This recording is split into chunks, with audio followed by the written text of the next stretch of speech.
Hey boys and girls, welcome back. Here we have the engine all assembled. What we did here, really just took a stock K20A2.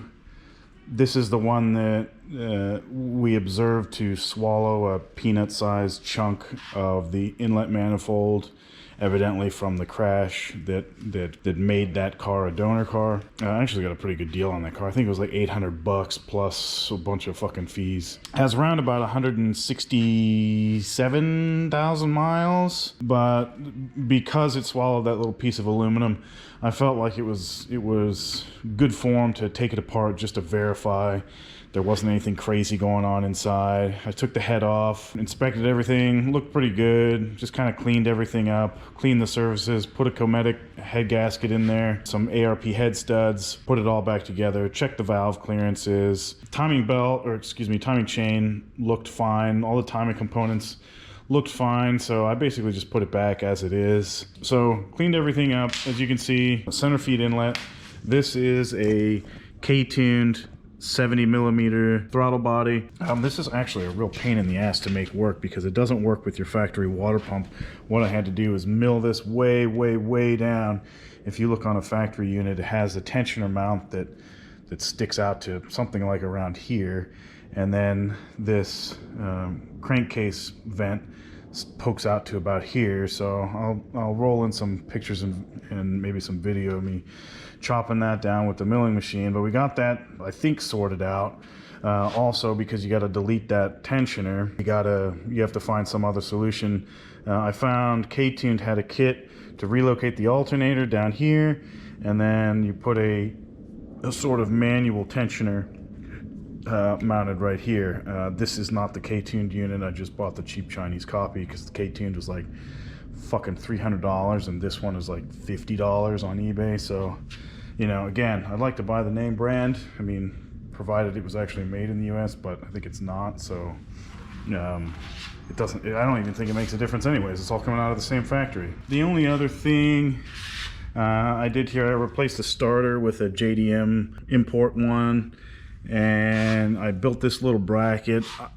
I don't know how everybody feels about this, but I don't like these center feeds, how they just hang way out here. If you look at a factory cast manifold, they have brackets, they have bracketry that's mounting, that's supporting the inlet manifold, because if you can imagine this thing vibrating, right? This thing is just hanging way out here, and it's going to vibrate, and my concern is it's going to vibrate and fatigue in a way that we don't like. So I made this strut out here, and this is my custom adapter that's adapting the K-Tuned, which is a factory K20A2 bolt pattern to this Mustang bolt pattern, which is, I mean, it's just, it's this fitting a center feed manifold is just a massive pain in the ass.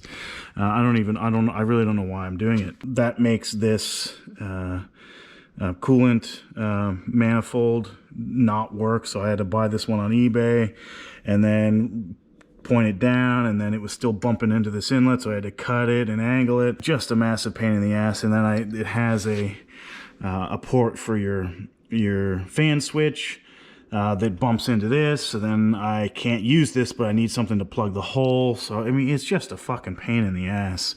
It's kind of not worth it, but once you're into it, you're trying to keep solving problems, and then they just keep coming up one after another. If you would have noticed, valve cover, added a couple bungs, AN-10s for a vent. I trimmed off, and I think I pressed in an aluminum plug for the factory vent. Back to the inlet manifold and fuel rail. So this is a Jack Spania. I milled off the Jack Spania logo because I don't like them, because their parts are kind of shitty, and it's just you have to do basically half of the engineering work to even start using the component. The temp sensor didn't fit properly. I'm probably not going to use that anyways. They have these I think they're half-inch imperial thread. They're not tapered, right? If you look down here, they're just thread, and they come with not plugs, but grub screws. So you have, I believe they're half-inch 20, whatever. They're imperial, and they're not tapered, and they give you grub screws. There's no right, that doesn't seal, that doesn't plug. So what the fuck am I supposed to do with that? So I just bought some sort of button head. Maybe that's not, can't remember what you call that. But anyway, with some O-rings, some plugs with O-rings to seal these 3 ports that shouldn't fucking be there in the first place. And then you'll find there's basically no place to to run vacuum / boost lines. So then I had to weld on a pad. This is probably thick enough to tap and thread in some 1/8" NPTs, but that's basically what I did here. Is I have 4 1/8" NPT fittings here, one for I guess boost gauge, blow off valve, and what's the other one? Anyway, can't remember off the top of my head. Oh, map sensor. We do have a factory map sensor here. That's just a placeholder. I'm not going to use that. But the ECU, the Link ECU, has an onboard map sensor, so we'll use that for that. So, but anyway, it's the pain-assery is fucking mounting, as you can see. Fuel rail, the pain in the assery, not over yet. It doesn't fit properly. You order from Jack Spanier, they just give you a box full of fucking incompatible eBay parts.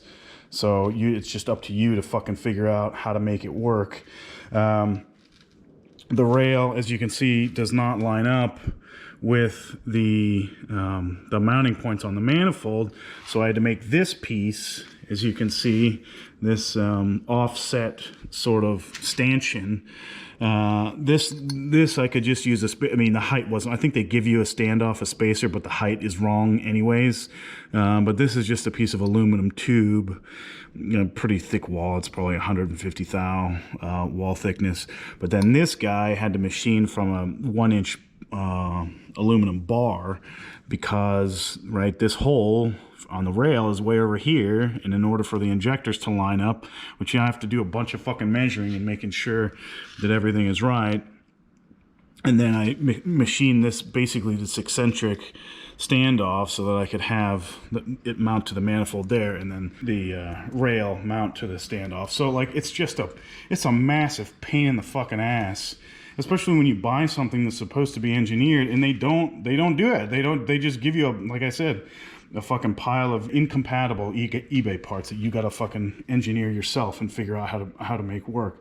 I would say, design, requires some modification, but no, this requires design. You need to solve these problems, which would be fun if I didn't already expect them to be solved for me. Anyway, moving forward. As you can see, I'm going with the tennis shoe scheme. I did paint this timing cover, which is, I don't know, looks kind of cool, looks kind of gay, whatever. Moving to the car, a couple updates here. Our clutch line, I just used one of those copper nickel ones that you probably should definitely not use for a brake line, but it's probably fine to use for a clutch hydraulic line. And then this guy, I wanted to keep my heater hoses, so I'm trying to come up with a bracket to adapt the existing bracket so I can still use this cable.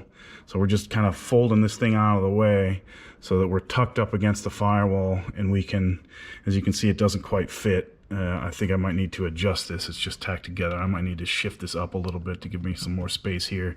Well, I want to get the ship back in the car to see exactly what space I've got where. But if you want to keep your heater hoses and you want to maintain functionality of your controls inside the car, you're gonna have to do something like this.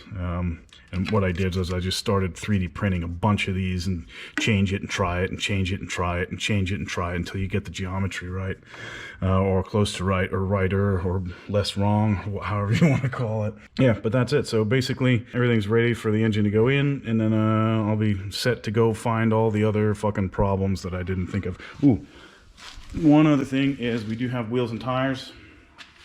These wheels are Koenig Hyper, anyway, Koenig something, and they are, as you can tell, they are just pure sex. They are fucking pornography. They're gorgeous on these Toyo 225, 45s, 16s. And this is an 8-inch wide wheel, and it barely fits on the rear clearing the trailing arm by like 1/4 of an inch, or it's probably actually less than that. I'll show you that in a later video, but basically getting wheels and tires ready to go gives me a little bit motivation to keep going and get this thing done. That's all I got. Thanks for watching.